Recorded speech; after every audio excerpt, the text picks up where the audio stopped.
Labdien, mēs tiekamies kārtējā mūsu sarunu ciklā. Tiekamies Siguldas novada partijas kandidātiem, mēģinam iepazīstināt un parunāties par kādu no tēmām. Tieši tāpēc došu vārdu Elīzai Ilzei, pateikt kādus pāris teikumus par sevi. Jā, es esmu allažniece no Allažu pagasta.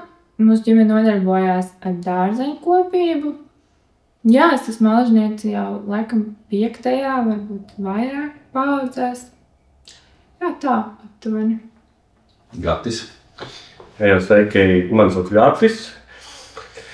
Esmu no Krimuldas pagasta jau 45 gadus. Esmu dzīvis, es ceru arī šeit nomirst. Labi, Mārtiņš. Esmu Mārtiņš Zemītis, Siguldas novada iedzīvotājs, Krimuldas pagasta iedzīvotājs, kopš sāk iet Krimuldas vidusskolā.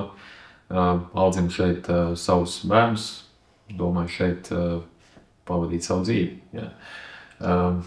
Varbūt es tā pārdomāju, teiksim, kādas ir pašvaldības funkcijas un kāpēc pašvaldība vispār ir nepieciešama, jo tā kā mēs jau varētu kā individs kāds par sevi parūpēties.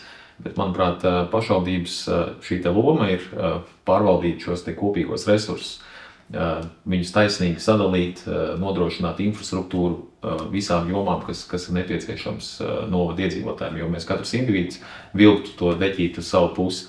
Un man liekas, ka Gati, tu esi ikdienā iesaistīts šajā te infrastruktūras nodrošināšanā gan iedzīvotājiem, gan uzņēmējiem. Kā tu skaties uz to, kā mēs šeit darbojamies un pārvaldam šos te kopīgos resursus?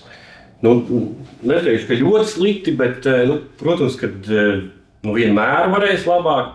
Bet, ko es esmu ievērojis vismaz pēdējos gados, kad pašvaldībā kaut ko izbūvē, pieņemsim, kas saistībā, es varētu pateikt, vairāk par siltumu tagad, ļoti aktuāli, kad visās iestādēs izbūvē automātiskos siltumēs, kaut vai iegulda lielu naudu, bet tas ieguldījums ir mazs, tāpēc, ka nepārdomāti tas ir izdarīts.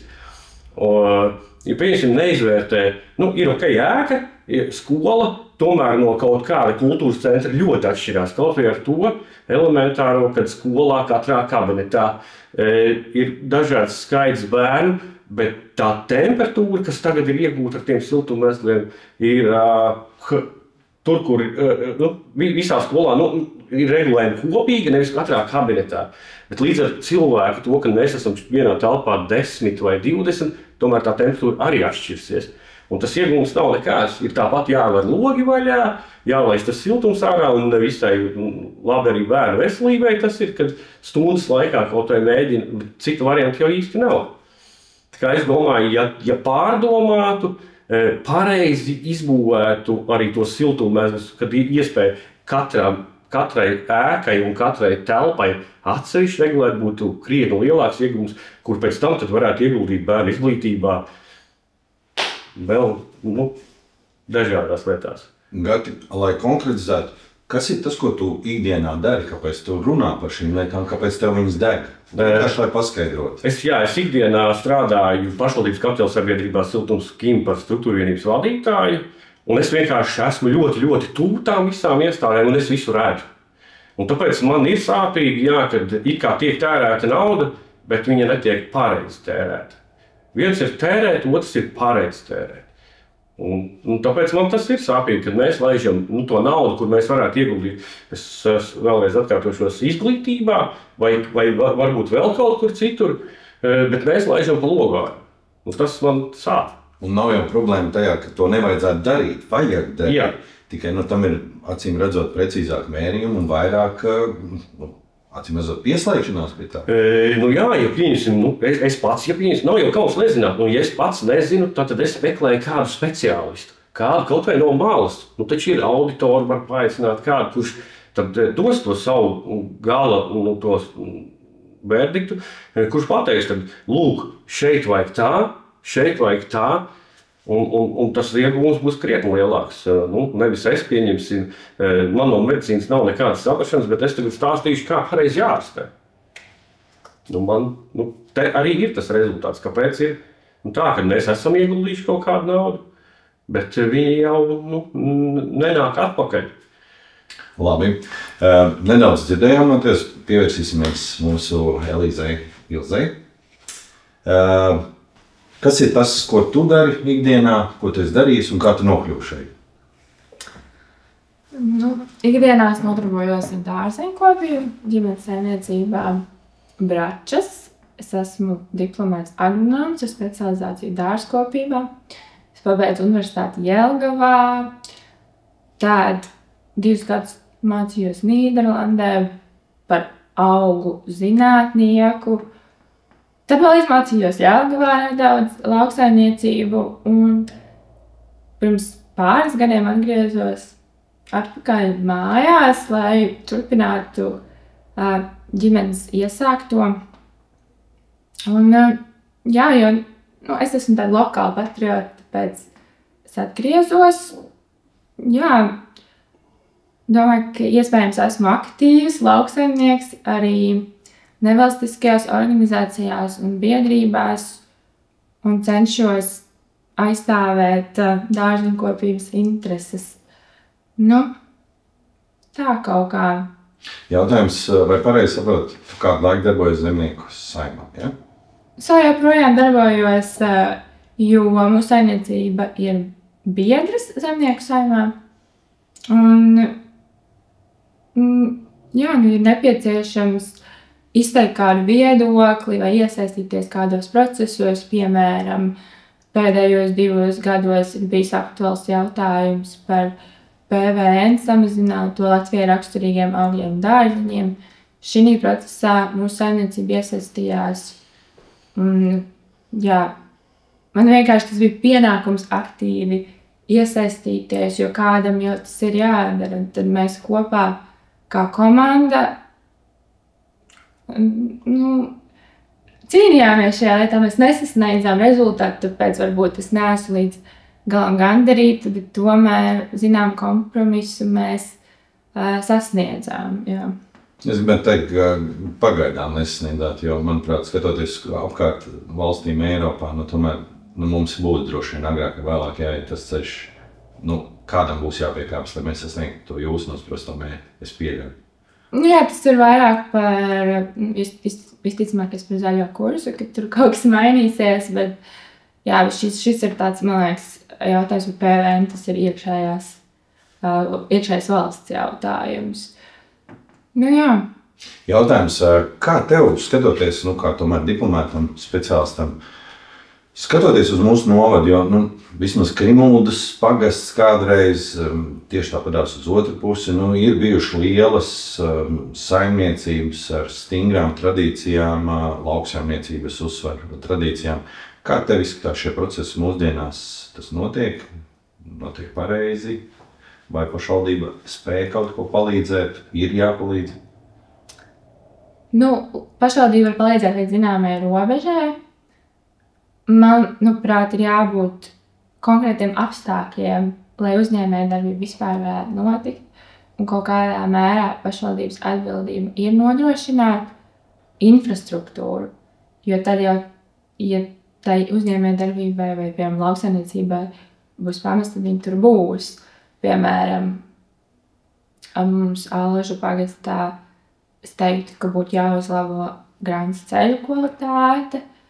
Un es teiktu, ka varbūt pašvaldībai būtu nedaudz jāpiestrādā pie meliorācijas sakārtošana. Noteikti ne tikai Allažu pagastā, jo pašvaldībām ir iespēja startēt projektos, kur varbūt pat 100% šīs publiskais finansējums. Bet visticamākais, jo lauksaimniekiem ir jāiet ar to pašiniciatīvu, teikt, ka mums ir šādi nepieciešami. Mums to vajag. Jā, bet man liekas, tā problēma ar lauksaimniekiem ir tā, ka viņiem tā iešana pie pašvaldības ir jālikta varbūt tajā apakšējā sarakstā apakšā atrodās, jo viņiem vienkārši nav fiziski laika un jārisina tās ikdienas izaicinājumi. Vai uzņēmēji tiek sadzirdēti, lauksaimnieki tiek sadzirdēti Siguldas novada pašvaldībā? Es pat personīgi esmu gājis un runājusi kā lauksaimnieks, tāpēc es nemācēšu teikt, bet es domāju, ka tā konkrēti par lauksaimniekiem es neesmu dzirdējusi, ka tāds konkrēts atbalsts būtu lauksaimniekiem. Varbūt tas arī nav nepieciešams, bet ir jānodrošina tie apstākļi, lai viņi varētu veiksmīgi strādāt. Un, jā. Kuras vēl šīs tēmas ir paralēlas?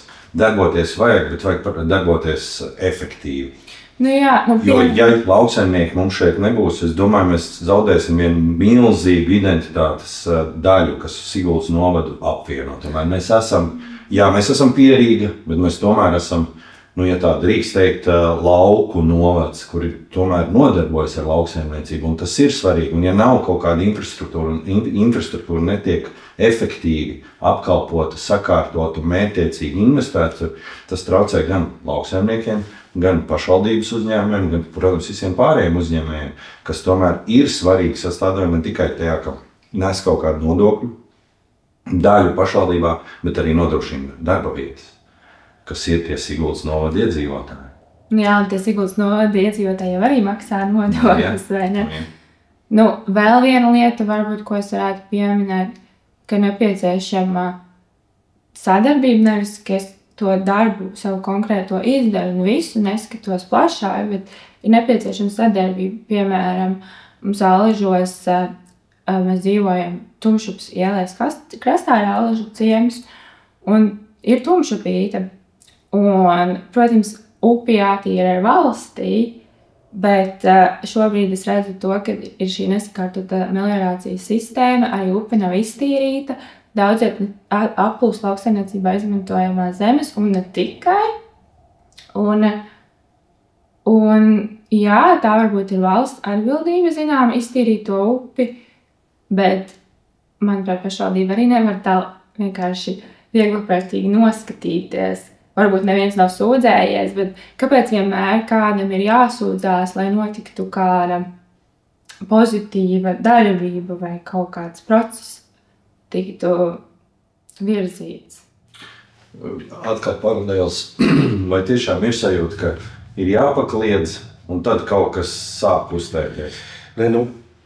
Es redzu pašlaik, diemžēl tā tas ir, varbūt pēdējā laikā mazāk, bet gadus atpakaļ, 2, 3, es varu godīgi pateikt, tā arī bija. Ja tu nebļāvi, ja bez mazai ar dūri nesit galdā, tad ļoti vāji sadzirdēji.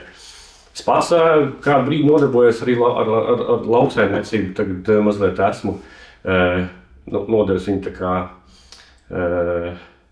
lai pasaka, hobiju līmenī, jo mazliet ir jāskārto arī veselību.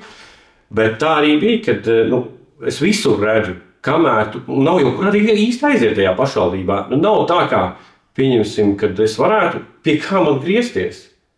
Kur? Kam es varētu pateikt? Un es saku vienreiz, otrais, un tad, kad kaut kur kāds gala rezultātā sit kolaku uz galdu, un tikai tad, jā, tevi dzird, diemžēl, bet tā tas ir. Citiem vārdiem pārfrāzējot, vai tā nav, un mēs jau ne pirmo reizi nonākam pie šāda secinājuma, komunikācijas problēma? Tā ir tā komunikācijas problēma. Ka mēs it kā runājam, bet mēs it kā nedzirdam viens otru, un mums tā kā liekas, ka mēs viens esam otram ienaidnieki vai kaut kā tam līdzīgi, ka ja tu runās ar to, tad būs atkal kaut kādas sankcijas. Es nezinu, protams, šobrīd ākstos, bet es nezinu, tad līdz ar to pārtrūks komunikācijas, normāla komunikācija, un vispār vairs neko nevarēs izdarīt. Nē, jā, droši vien mums ir jāiet uz to, ka mēs tomēr varam jebkurš iedzīvotājs tikt pašvaldībā pie jebkura speciālista, un es arī zinātu, kur tad viņš ir. Jo es pieņemsim kā iedzīvotājs, ja man vajag pie kaut kā vērsties, es nezinu, pie kā vērsties. Un ja es aizēju, pajautāju, man jau īsti nav. Jo tur tagad tā sistēma ir tāda, ka blakus kabinetos kolēģi īsti nezinu, kā viņu sauc un ko viņš nodarbojas. Diemžēl, bet tā ir patiesība. Jā, tad kā es kā iedzīvotājs varētu zināt, tad es vēl jau mazāk. Es sadzirdu, protams, arī onboarding problēmu. Mārtiņ, tev kāds viedoklis vai komentārs par to, ko mēs esam runājuši? Man liekas, ka, ja mēs skatāmies valstiski, tad nodokļu sistēma neveicina uzņēmējdarbību lokālā vidē, jo principā visi uzņēmumi, teiksim, pašvaldības ienākumi nāk no iedzīvotāja ienākuma nodokļa, kas nerada pašvaldībai vēlmi investēt, teiksim, uzņēmējdarbībā. Tad neredz tādu tieši izmērāmu rezultātu, ko tu redzēsi nākamā gada budžetā, bet man liekas, ka pašvaldībai jebkurā gadījumā ir ļoti jādomā par uzņēmējdarbības attīstību, jo tās ir tā kā pastarpināti, tu iegūsti darba vietas, un no darba vietām tu iegūsti, teiksim, ienākums. Un šiem te cilvēkiem strādājot novadā uz vietas, viņi netērē resursus braucot uz Rīgu, viņiem, teiksim, paliek vairāk naudas maciņā. Un to, man liekas, kad ir tā tūredzīgi skatīties, jā, mums ir jātīst dzīvojamais fonds, vai mums ir jātīst tikai jārūpēs tieši par iedzīvotāju tādu primārām lietām, jā, bet, teiksim, uzņēmēji ir visi, kas dod mums darba vietas. Jebkurā gadījumā, kur mēs strādājam, aiz šī te uzņēmuma, izņemot pašvaldības un valsts iestādes, teiksim, stāv uzņēmējs. Un, teiksim, šo te uzņēmējdarbību attīstot novadā uz vietas, mēs tiešām parūpējamies par saviem iedzīvotājiem, ka viņi var savu dzīvi vieglāk sakārtot. Un tas, man liekas, ir, man liekas, ka tam vajadzētu būt lielākam fokusam, tiešām attīstīt šo te vietējo uzņēmējdarbību. Lauksaimnieki ir tie, kas neaizbēgs no novada, viņiem zeme ir šeit, un tas ir tas, kas viņus saista, bet es domāju, ka arī visi citi uzņēmējdarbības veidus vajadzētu pievērst uzmanību pašvaldībai un tiešām rūpēties, lai rodās darba vietas uz vietas. Kas ir sakārtot, pakārtot. Lauksaimnieks jau nav atrauts no tāds NLO pārējie uzņēmēju vidu. Manuprāt, tā ir tāda normāla ekosistēma, kas viens otru papildina, iedzīvotāji papildina darbvietas, ja mēs ejam otrādā secībā. Darbvietas papildina pašvaldības budžetu spēj nodrošināt novada iedzīvotājiem. Tas, ja tā gribētos teikt, ekstras, kurus tiešā veidā nenes atpakaļ naudu, izglītība, kultūra, sports, kas tiešā veidā neveicina nekādu tur, uzplaukumu, bet tas ir svarīgi, lai mēs šeit dzīvotu un attīstīgāk. Varbūt kāds komentārs? Nē, turpinot tev, tad tieši neienes šī brīdī, tā izglītība, bet mēs izaudzinām tos jauniešus, viņi atgriezīsies un šeit, jebkādu uzņēmumu uzbūvēs un atkal nenāks šodien, bet nāks pēc 10 gadiem un nāks tā nauda atpakaļ un atkal pašvaldības budžets pildīsies un mēs atkal varbūt varēsim kādu ekstra atļauties vēl lieku. Jā, viņiem ir jāgrib atgriezties, man liekas, ja tev ir tā biznesa ideja, vai tev ir tas, teiksim, uzņēmēja gēns, tad jau tu atradīsi to iespēju, bet tev vajag tos attiecīgos apstākļus, lai tu gribētu šeit atgriezties un sākt savu uzņēmēju darbību. Piemēram, tas jau viens ir infrastruktūra un arī tā atsaucība. Tas ir jānodrošina pašvaldībai, nevis tur atbalstīt kaut kā tieši varbūt tos uzņēmumus, bet nodrošināt, ka ir attiecīgi apstākļi. Un pēc tam, ja šeit būs zaļoša uzņēmējdarbība, tad arī te būs cilvēki, tīpaši tajos nosacīti reģionos pašvaldības, un tad arī būs cilvēki, kas iet uz, jaunieši, kas iet uz skolu, kas apmeklē to kultūras namu vai tautas namu, piemēram. Mūsu senči arī nav bijuši muļķi, piemēram, mums Aležos 1926. gadā iedzīvotāji par saviem līdzekļiem vienā gadā uzbūvēja 3 ēkas - skolu, tautas namu un baznīcu. Viņi jau tad saprata, ka tās ir tās lietas, kas tos cilvēkus savieno kopā, bet tie, kas uzbūvēja, tie bija tie vietējie cilvēki, lauksaimnieki, zemnieki, kādi vēl citi noteikti iespējams, kuri kokapstrādi nodarbojās, bet tie bija cilvēki, uzņēmēji, kur sanāca kopā un teica, hei, mums to vajag, lai šeit būtu cilvēki. Un visticamāk, tas arī nebija lēti. Visticamāk, viņi arī droši vien atlicināja prāvu naudas summu no kaut kādām savām vēlmēm un iegribām, kuras viņi varētu realizēt, bet tas bija mērķtiecīgi, lai radītu šo vidi, ka cilvēki šeit grib dzīvot un attīstīties un audzināt savus bērnus galvā. Jā. Labi. Varbūt Mārtiņ, tev kāds jautājums, pirms es noslēdzu. Jā, es nezinu, varbūt, ja mēs skatāmies tieši uz šo te infrastruktūru, kas ir tas, kas mums, ja mēs tā uzbūram tādu ideālu situāciju, kas mums šobrīd pietrūks, lai mēs redzam, ejot atpakaļ, kur fokusēties? 1, 2, varbūt 3 lietas, kā Es domāju, ceļu, ja tā teikt, sakārtotība, ceļi, iespējams, tas, ka ir pieejama enerģija, elektrības, jaunas, tā pareizi jāsaka. Manuprāt, Siguldas novads jau patiesībā atrodas ļoti labā vietā, salīdzinoši ar citiem novadiem Latvijā, Rīgas tuvums, ostas tuvums un tā tālāk. Tikai acīmredzot, varbūt ir kaut kādas tādas lietas. Es domāju, tas ir jāskatās konkrēti, kādas ir tās vajadzības konkrētiem uzņēmumiem. Es nezinu, vai novadā vispār ir tāda stratēģija, uz kāda veida uzņēmējdarbību mēs virzamies, vai veikt kaut kādu statistiku, kādi uzņēmumi ir novadā un konkrētos pagastos, un tad attiecīgi pēc tā kā lai to saka, novirzienies pie tā sektora, kurā darbojās šie uzņēmumi, varbūt ir arī jādomā par attiecīgo infrastruktūru, jo tas jau nav noteikti visā novadā viens un tas pats stāsts. Katrā pagastā ir citas vajadzības iespējams, un varbūt iespējams arī ir daudz vietas, kur viss ir ļoti labi un kur ir ļoti laba sadarbība, bet noteikti ne visur.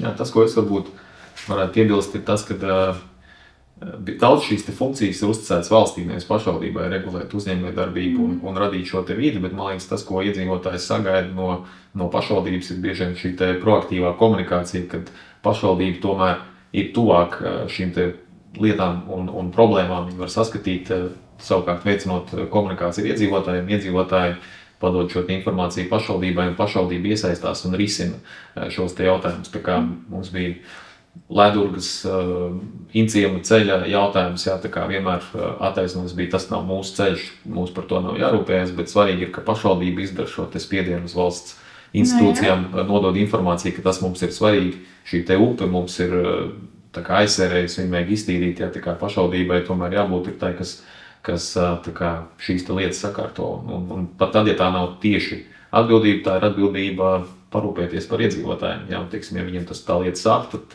pašvaldībai ir vieglāk runāt ar valsti, kā tam individam iedzīvotājiem. Jā, pašvaldībai jābūt. Man šķiet, ka tai kontaktpersonai starp iedzīvotāju un valsti.